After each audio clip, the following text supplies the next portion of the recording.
Jenderal, kalau sudah begini, mau apa lagi? Bung Karno mengatakan, berikan aku 10 pemuda, maka aku guncangkan dunia. Baru satu pemuda yang dari Solo datang, sudah pusing yang lain. Menteri Bahlil mengatakan, baru satu pemuda dari Solo, semuanya sudah pusing. Itu kata Menteri Bahlil. Yang pusing itu siapa, Bapak Menteri? Enggak ada yang pusing. Ini buat Bapak Capres yang terhormat, mohon maaf banget. Sekeren apapun visi misi Bapak, saya nggak akan pilih kalau Bapak masih gantungin baju kotor di belakang pintu. Pak Prabowo, yakin Pak mau jadi presiden? Kalau konsep dinasti aja Bapak nggak paham.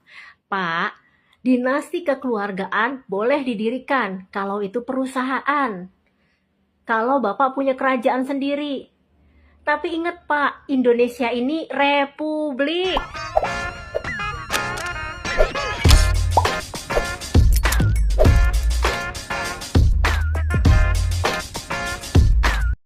Baik persahabat sekalian, jumpa lagi bersama dengan saya. Pada video kali ini saya akan mereaksi 4 buah video terkait calon presiden dari Partai Gerindra, yakni Prabowo Subianto.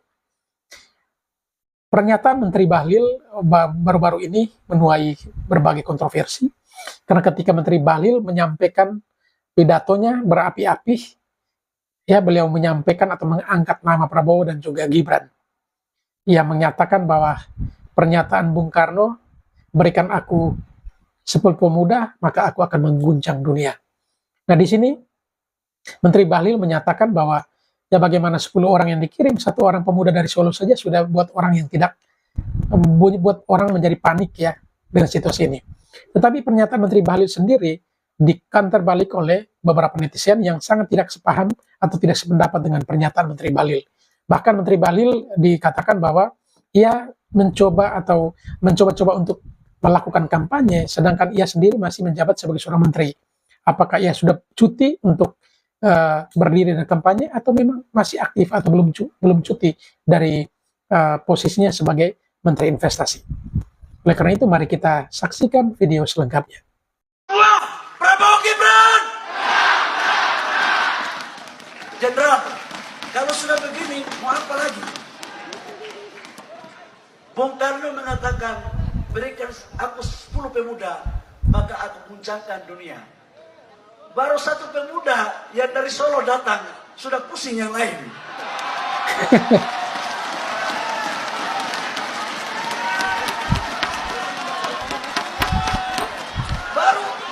Baru dari Solo dikirim sudah pusing.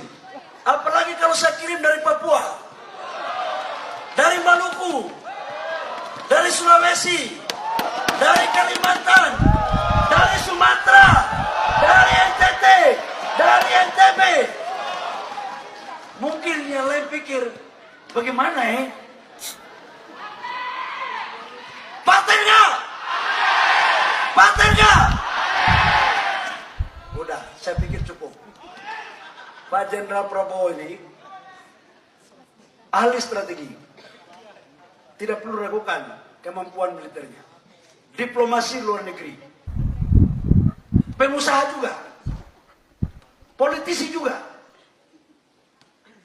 Jadi mau cari seperti apa lagi? Sudah kaya, nggak lagi mikir diri sendiri. Ya, saya aja sering minta duitnya gitu.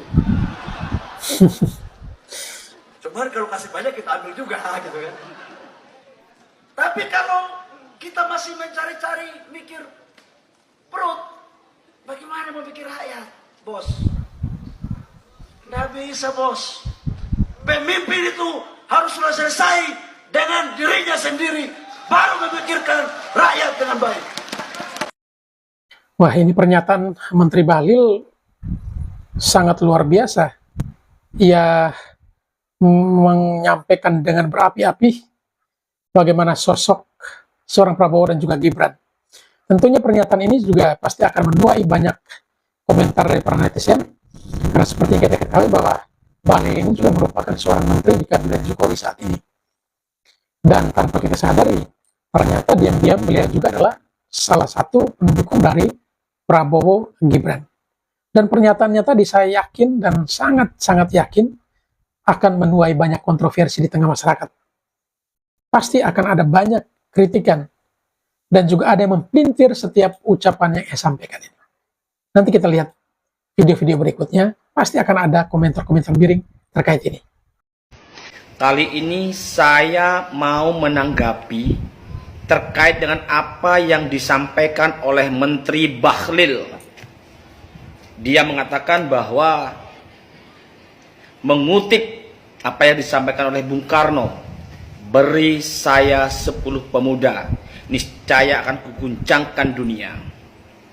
Menteri Bahlil mengatakan, baru 1 pemuda dari Solo, semuanya sudah pusing. Itu kata Menteri Bahlil. Yang pusing itu siapa, Bapak Menteri? Enggak ada yang pusing. Justru kehadiran Gibran yang dari Solo itu menjadi cawapresnya Prabowo penuh dengan kontroversi, penuh dengan akal-akalan, sampai menggunakan kekuatan MK karena ada pamannya di sana yang namanya Anwar Usman. Dia meloloskan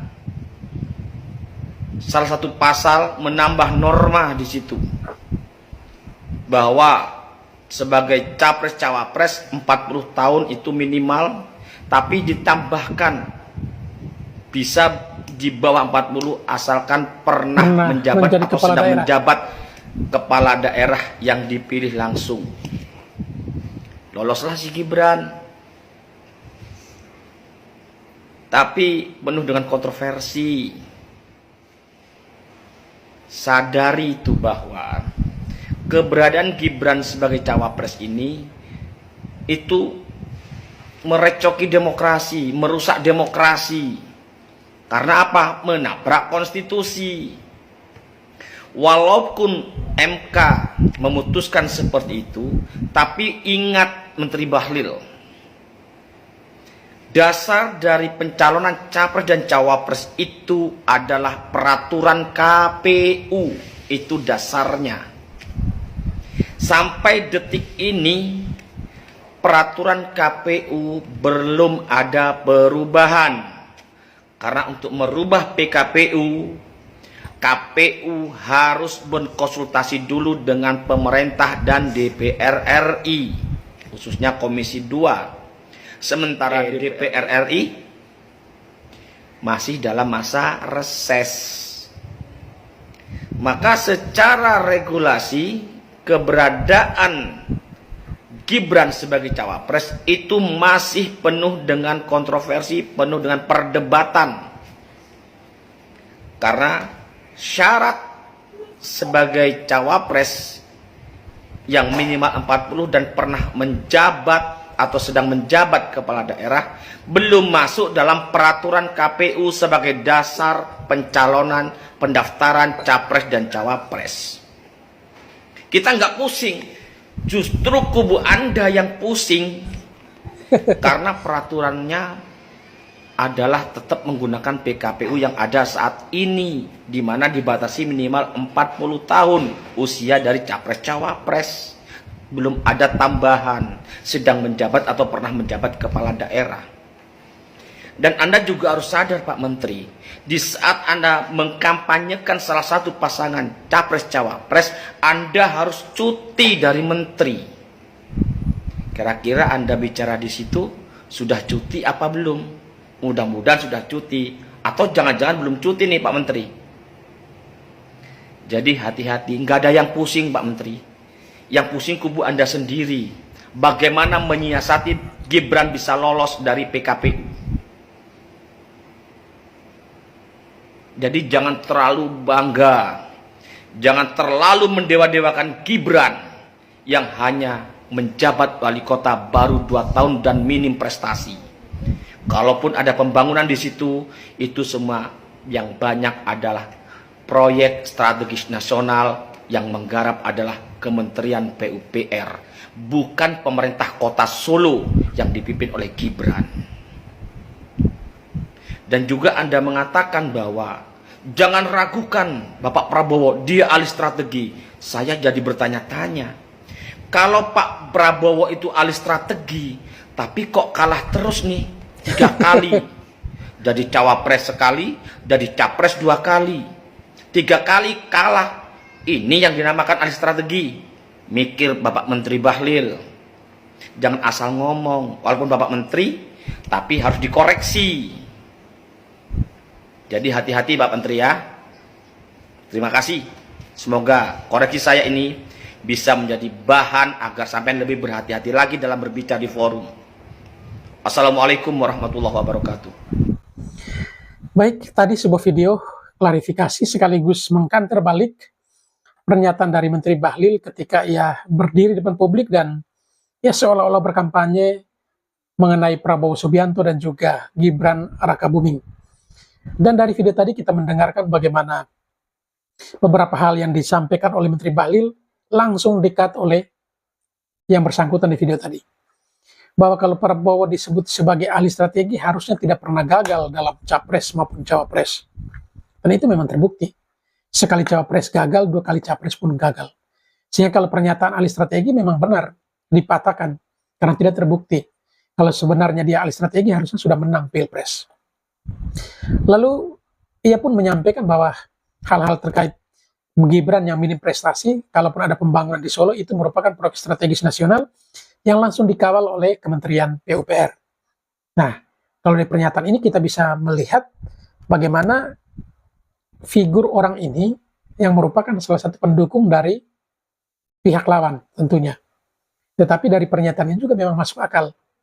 Hal-hal yang disampaikan oleh Menteri Bahlil justru dipotong atau langsung di-cut oleh yang bersangkutan. Sehingga memang video Menteri Bahlil ketika berpidato dengan berapi-api, sesungguhnya semuanya itu langsung bisa dipotong atau di-cut langsung oleh orang ini. Dan siapa orang ini tentunya juga adalah para pendukung dari tim sebelah. Ini buat Bapak Capres yang terhormat, mohon maaf banget. Sekeren apapun visi misi Bapak, saya nggak akan pilih kalau Bapak masih gantungin baju kotor di belakang pintu.